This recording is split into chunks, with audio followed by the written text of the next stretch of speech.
আর কিছু সময় আসলে ক্লিয়ার করে দিয়ে এই 10 এর মধ্যে আসলে এই থাকে দলীয় গোলরক্ষক পূর্ববান্তে আছেন সেই জাতীয় দলীয় গোলরক্ষক সাইকেলার হয়ে তার মাথায় কিন্তু অনেক চিন্তা কাজ করছে। দেখা যাক এবারে কি হয়,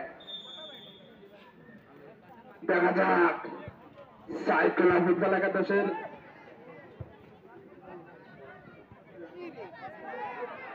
দুইজন গেছে একসাথে।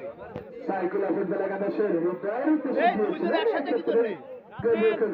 হাতে বল সেতুর্থ খেলার উদ্দেশ্যে দিয়েছিলেন আমার বল পাস। সেখানে কিন্তু ফরিদপুরের 19 নম্বর জার্সি গঠিত খেলা অনেক তিনি কিন্তু রাখতে পারেন। আবারও সেই হৃদয় সে কিন্তু দিয়েছিলেন মাহিনের উদ্দেশ্যে, কিন্তু মাহিন রাখতে পারেননি। আবারও সেই ঘুরি ঘুরি বৃষ্টি শুরু হলো, সেখানে ভজন কিন্তু একাই কাটিয়ে নিয়ে যাচ্ছে। তার খেলার মধ্যে কিন্তু আমরা একটা নাম দেখতে পাচ্ছি, সেটি আমাদের